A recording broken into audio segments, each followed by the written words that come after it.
مشهد تقليدي يحدث يومياً، امرأة تتعرض لمضايقات وتحرش في الشارع، ولكن هذه المرة الضحية ليست تقليدية.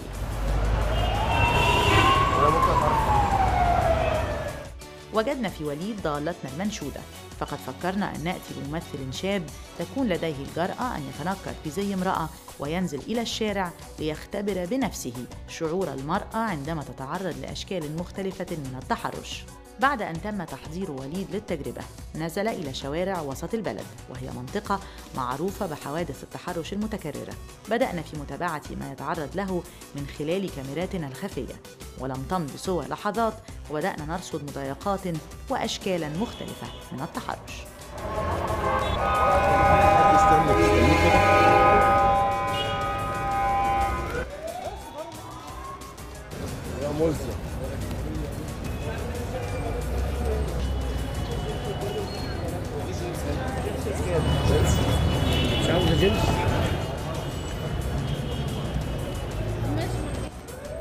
أحد الرجال كان يصر على ملاحقة وليد في الشارع رغم امتناعه عن الحديث له. مش متعود اكلم حد في الشارع ما اعرفوش، بتاع معاكسه يعني، فممكن نتكلم دقيقتين وبعد كده عايز امشي. يعني انا مثلت كتير قبل كده بس عمري ما عملت دور واحده ست. متحمس للتجربه عشان هو يعني اللي احنا بنحاول نقدمه هنا حاجه جديده، والموضوع نفسه موضوع انا نفسي فكرت فيه كتير، ويعني بتضايق من اللي بشوفه في الشارع من اللي بسمعه من الناس، من اختي، من والدتي، من صحباتي كده يعني. أردنا أيضاً أن نختبر حقيقة ما يقال من أن زي المرأة هو سبب في التحرش، فألبسنا وليد حجاباً ونزل مرة أخرى إلى الشارع لنرصد رد الفعل. يلا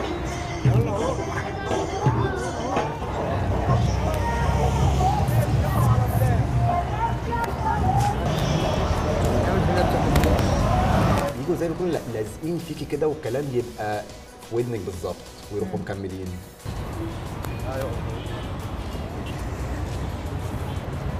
فجأة لقيت راجل ماشي جنبي وبيتكلم في التليفون، بيقول بالظبط كده يعني المفهوم يعني من اللي هو قاله، ان هو بيكلم واحدة ست وان هو في راجل مستنيها في فندق وهيدفع لها 3000 جنيه.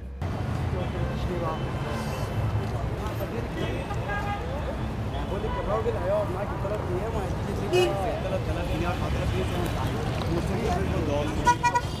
انا بصيت له لقيته بيبص لي، ولما فضل باصص لي كده لقيته قاعد يعمل اللي هو يعني مستني مني نظره اللي هو اوافق اللي هو فانا فهمت بقى ان هو كان بيتكلم عليا انا.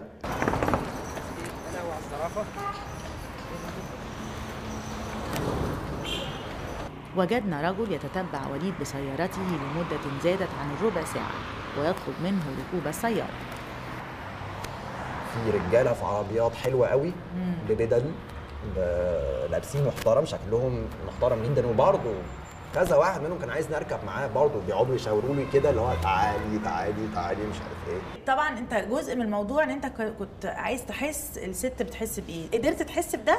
طبعا حسيت ان هو كل البنات دلوقتي لازم يقلقوا لما ينزلوا الشارع. البنت حسيت اللي هو لازم تاخدي بالك من حركاتك، من لبسك، من نظراتك، من مشيتك، من حاجات كتيره قوي. يعني اللي هو انا ببقى ماشي، انا كوليد ببقى ماشي في الشارع ولا في دماغي الكلام ده خالص، انا رايح مكان ما انا رايح وماشي عادي جدا ولا فارقه معايا.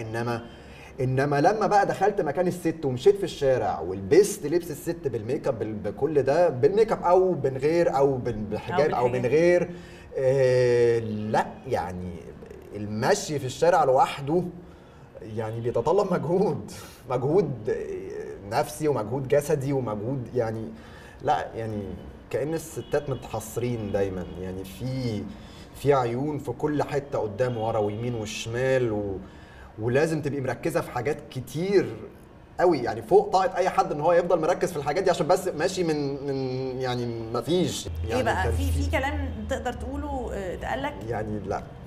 هل هي كانت حاجات جارحه او حاجات فيها ايحاءات جنسيه قويه؟ في حاجه تانية عايزه تقولها عن التجربه بتاعت النهارده؟ اقول للستات كلهم الله يكون في عونكم. انا عارف ان هو احساس صعب ومستحيل حتى وانا راجل ولابس ست ابقى فاهم احساسكم انتوا كستات.